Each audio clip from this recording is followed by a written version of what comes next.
Kwa majina naitwa Askofu Mataro Kikoba Dismas.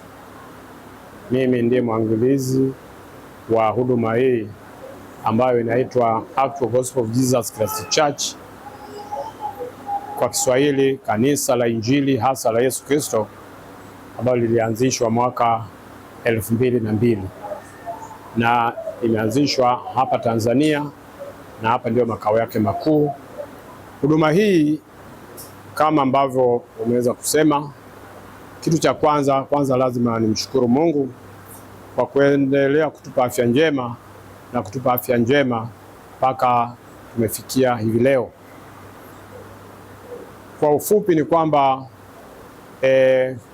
hapa kati tumepitia changamoto tofauti katika sura ya nchi. Amani toweka ghafla, watu tumekuweza kutahayari. Ili swala siku zote huwa tunaliona kwenye nchi za wenzetu wakikimbia huku na huku, na sana sana wakija kwetu kupata hifadhi. Hatimaye mwaka huu Oktoba 29 hii hali tukai experience sisi, tukaiona sisi.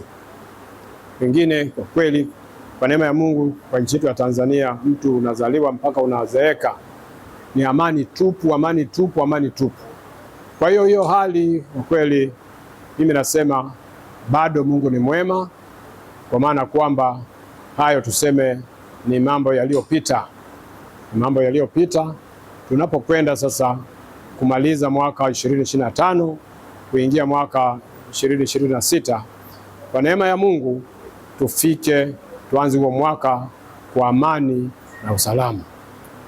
Katika neno la Mungu, Mungu anasema kwenye Luka 10:27 kwamba kuna amri 10 zile ambazo aliweka, lakini akaja akaziunganisha katika amri kuu mbili, kwamba upendo uweze kutawala miongoni mwa watu.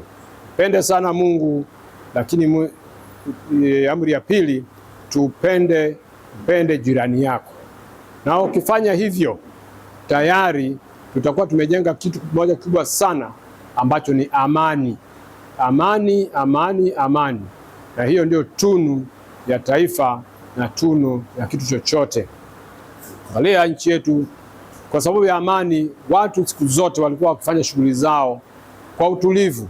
Mtu unafanya shughuli zako, unatoka usiku, hata saa 6 za usiku ndio unakuta hata mama ntilie wanafunga shughuli zao, wanarudi majumbani, kwa sababu ya amani ambayo ilikuwa imetamalaki katika nchi yetu.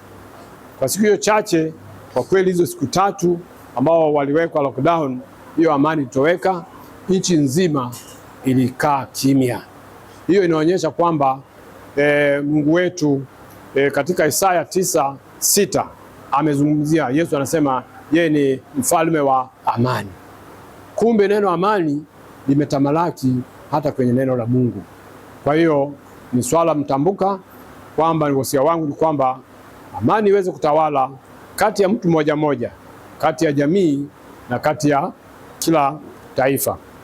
Lakini zaidi ya yote, kwa viongozi pia, neno la Mungu linasema kwamba uongozi wowote ule, mamlaka yoyote ile ambayo iko hapa duniani imewekwa na Mungu. Kwa hiyo kama viongozi wamewekwa na Mungu, ni wajibu wetu pia tuweze kuenenda kwa kadri ya mapenzi ya Mungu ambayo ni amani. Tuhubiri amani kila tuitopo leo. Wito wangu kwa jamii na hasa vijana, viongozi, yani kila mmoja aweze kutekeleza ule wajibu wake. Kila mmoja akisimama katika kutekeleza wajibu wake, kwa kweli swala la kijamii kwa ujumla litakwenda vizuri. Na kama nilivyosema mwanzo, pale ambapo kila mmoja ametekeleza sasa huo wajibu wake, naamini kabisa kwamba kwa kweli nchi yetu tutarudi kwenye tasnia, kwenye sura ile ya kwanza ya nchi yetu ya amani. Sisi siku zote tulikuwa ndio nchi ya wanakimbilia wale majirani zetu kuja kupata unafuu wa changamoto za makwao huko. Kwa hiyo niendelee kutoa wosia kwamba kwa kweli amani iendelee kutawala, vijana wetu waweze kujishughulisha, ili kusudi hii chokochoko ambayo iliweza kujitokeza iweze kuisha, na tukaribishe nchi yetu na tuendeleze amani ya mustakabali wa nchi yetu.